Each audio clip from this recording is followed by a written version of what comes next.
Chapter 17 of The Danger Trail. This recording is in the public domain. Recording by Roger Melisse. The Danger Trail by James Oliver Curwood. Chapter 17. Melisse. For many minutes Howland stood waiting as if life had left him. His eyes were on the door, but unseeing. He made no sound, no movement again toward the aperture in the wall.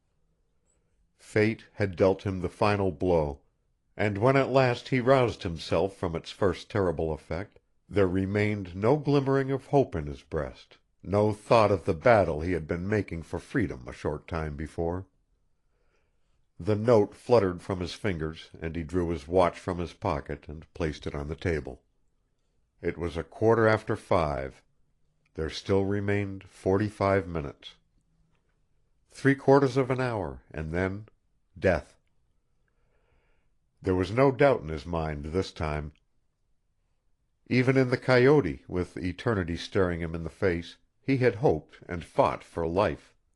But here there was no hope. There was to be no fighting. Through one of the black holes in the wall he was to be shot down, with no chance to defend himself, to prove himself innocent. And Melisse, did she too believe him guilty of that crime?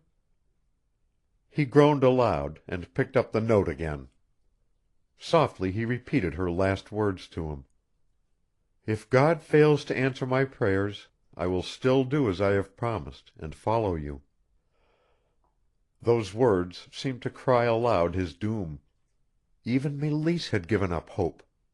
And yet, was there not a deeper significance in her words? He started as if someone had struck him, his eyes agleam. "I will follow you." He almost sobbed the words this time. His hands trembled and he dropped the paper again on the table, and turned his eyes in staring horror toward the door. What did she mean? Would Melisse kill herself if he was murdered by her brothers?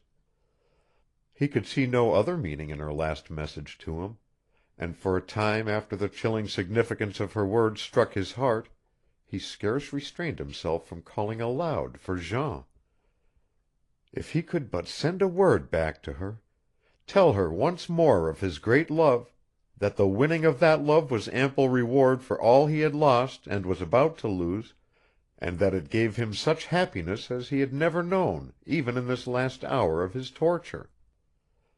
Twice he shouted for Croisset, but there came no response save the hollow echoings of his own voice in the subterranean chambers.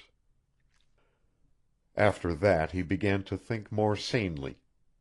If Melisse was a prisoner in her room, it was probable that Croisset, who was now fully recognized as a traitor at the post, could no longer gain access to her. In some secret way Melisse had contrived to give him the note, and he had performed his last mission for her. In Howland's breast there grew strongly a feeling of sympathy for the Frenchman. Much that he had not understood was clear to him now. He understood why Melisse had not revealed the names of his assailants at Prince Albert and Wekusko. He understood why she had fled from him after his abduction, and why Jean had so faithfully kept secrecy for her sake.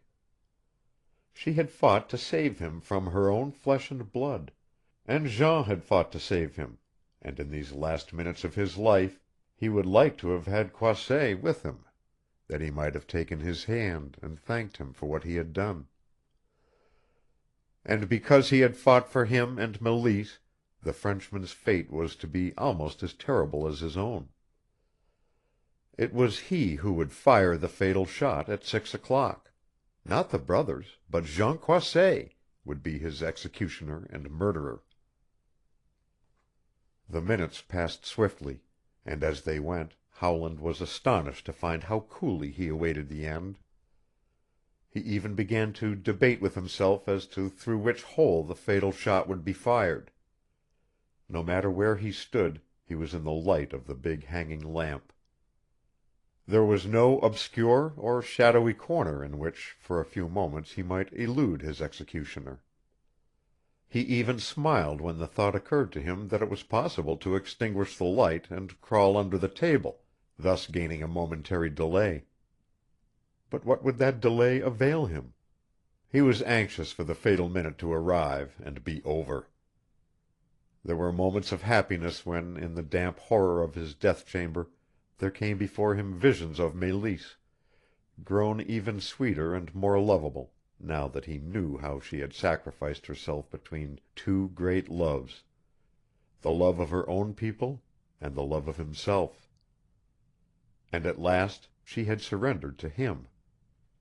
Was it possible that she could have made that surrender if she, like her brothers, believed him to be the murderer of her father, the son of the man-fiend who had robbed her of a mother? It was impossible, he told himself. She did not believe him guilty. And yet, why had she not given him some such word in her last message to him?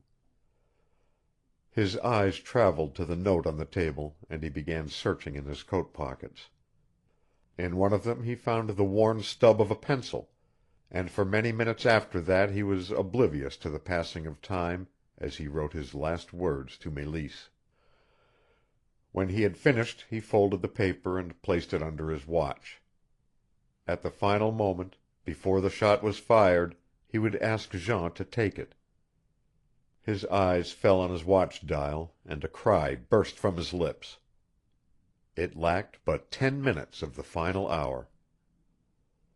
Above him he heard faintly the sharp barking of dogs, the hollow sound of men's voices. A moment later there came to him an echo as of swiftly tramping feet, and after that silence. "Jean!" he called tensely. "Ho, Jean! Jean Croisset!" He caught up the paper and ran from one black opening to another, calling the Frenchman's name. "As you love your God, Jean, as you have a hope of heaven, take this note to Melisse," he pleaded. "Jean! Jean Croisset!" There came no answer, no movement outside, and Howland stilled the beating of his heart to listen. Surely Croisset was there. He looked again at the watch he held in his hand. In 4 minutes the shot would be fired. A cold sweat bathed his face. He tried to cry out again, but something rose in his throat and choked him until his voice was only a gasp. He sprang back to the table and placed the note once more under the watch. 2 minutes. 1.5. 1. With a sudden fearless cry he sprang into the very center of his prison and flung out his arms with his face to the hole next to the door. This time his voice was almost a shout. "Jean Croisset, there is a note under my watch on the table. After you have killed me, take it to Melisse. If you fail, I shall hunt you to your grave." Still no sound, no gleam of steel pointing at aim through the black aperture. Would the shot come from behind? Tick, tick, tick, tick. He counted the beating of his watch up to 20. A sound stopped him then, and he closed his eyes, and a great shiver passed through his body. It was the tiny bell of his watch tinkling off the hour of 6. Scarcely had that sound ceased to ring in his brain when from far through the darkness beyond the wall of his prison there came a creaking noise, as if a heavy door had been swung slowly on its hinges, or a trap opened. Then voices, low, quick, excited voices. The hurrying tread of feet, a flash of light shooting through the gloom. They were coming! After all, it was not to be a private affair, and Jean was to do his killing as the hangman's job is done in civilization, before a crowd. Howland's arms dropped to his side. This was more terrible than the other, this seeing and hearing of preparation, in which he fancied that he heard the click of Croisset's gun as he lifted the hammer. Instead, it was a hand fumbling at the door. There were no voices now, only a strange moaning sound that he could not account for. In another moment it was made clear to him. The door swung open, and the white-robed figure of Melisse sprang toward him with a cry that echoed through the dungeon chambers.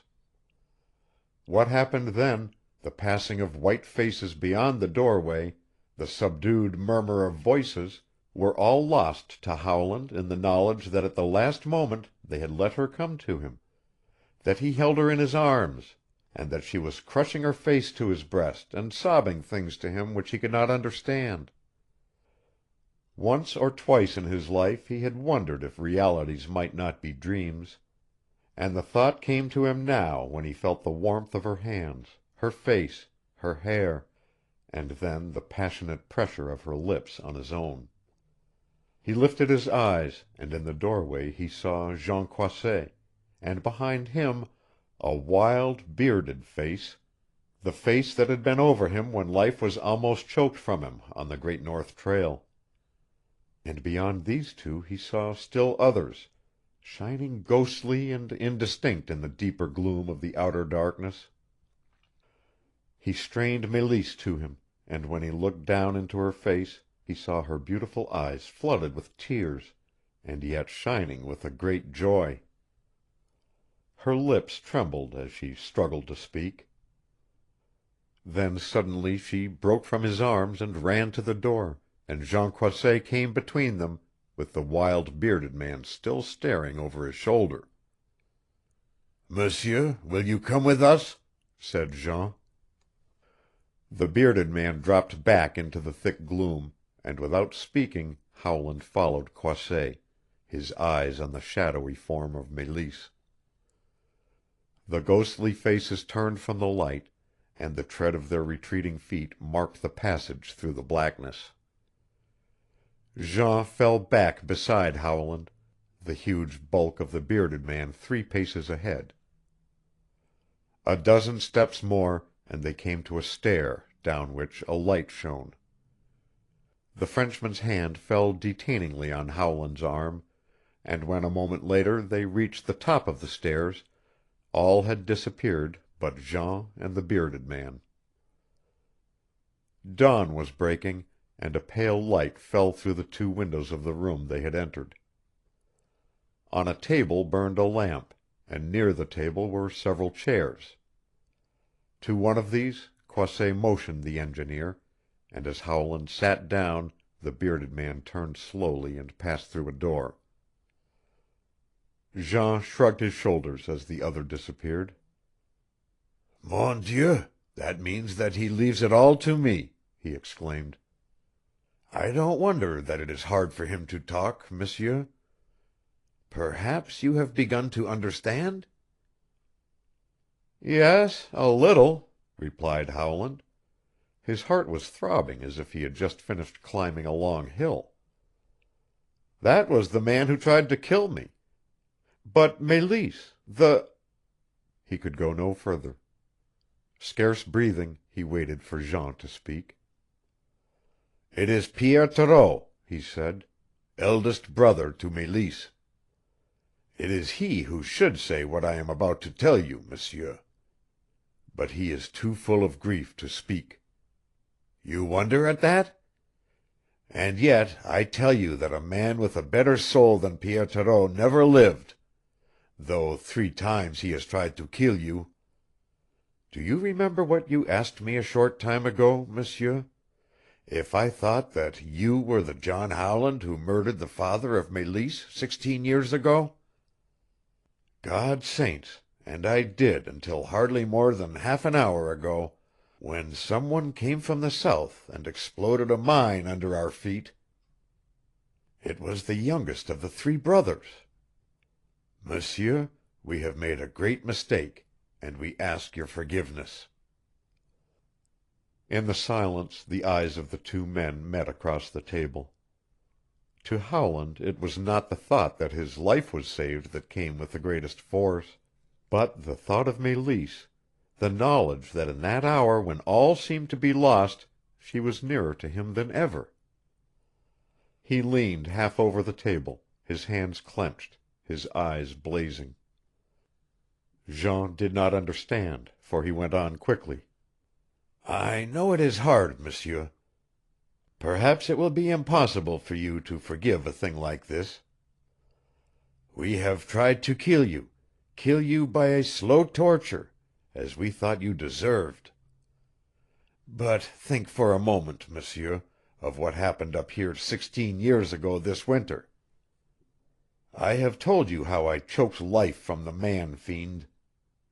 So I would have choked life from you if it had not been for Melisse. I, too, am guilty. Only 6 years ago we knew that the right John Howland, the son of the man I slew, was in Montreal, and we sent to seek him this youngest brother, for he had been a long time at school with Melisse and knew the ways of the South better than the others. But he failed to find him at that time, and it was only a short while ago that this brother located you. As our Blessed Lady is my witness, M'sieur, it is not strange that he should have taken you for the man we sought, for it is singular that you bear him out like a brother in looks, as I remember the boy.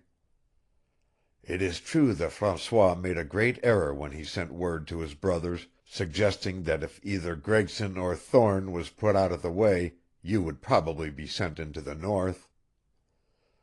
I swear by the Virgin that Mélisse knew nothing of this, M'sieur. She knew nothing of the schemes by which her brothers drove Gregson and Thorne back into the South. They did not wish to kill them, and yet it was necessary to do something that you might replace one of them, M'sieur. They did not make a move alone, but that something happened. Gregson lost a finger. Thorne was badly hurt, as you know. Bullets came through their window at night. With Jackpine in their employ it was easy to work on them, and it was not long before they sent down asking for another man to replace them." For the first time a surge of anger swept through Howland. "The cowards!" he exclaimed. "A pretty pair, Croisset, to crawl out from under a trap to let another in at the top." "Perhaps not so bad as that," said Jean. "They were given to understand that they, and they alone, were not wanted in the country. It may be that they did not think harm would come to you, and so kept quiet about what had happened. It may be, too, that they did not like to have it known that they were running away from danger. Is not that human, M'sieur? Anyway, you were detailed to come, and not until then did Mélisse know of all that had occurred." The Frenchman stopped for a moment. The glare had faded from Howland's eyes. The tense lines in his face relaxed. I believe I understand everything now, Jean," he said. "You traced the wrong John Howland, that's all." "I love Mélisse, Jean. I would kill John Howland for her. I want to meet her brothers and shake their hands. I don't blame them. They're men. But somehow it hurts to think of her, of Mélisse, as almost a murderer." "Mon Dieu, Monsieur, has she not saved your life? Listen to this. It was then, when she knew what had happened, that Mélisse came to me, whom she had made the happiest man in the world because it was she who brought my Mariane over from Churchill on a visit, especially that I might see her and fall in love with her, Monsieur, which I did.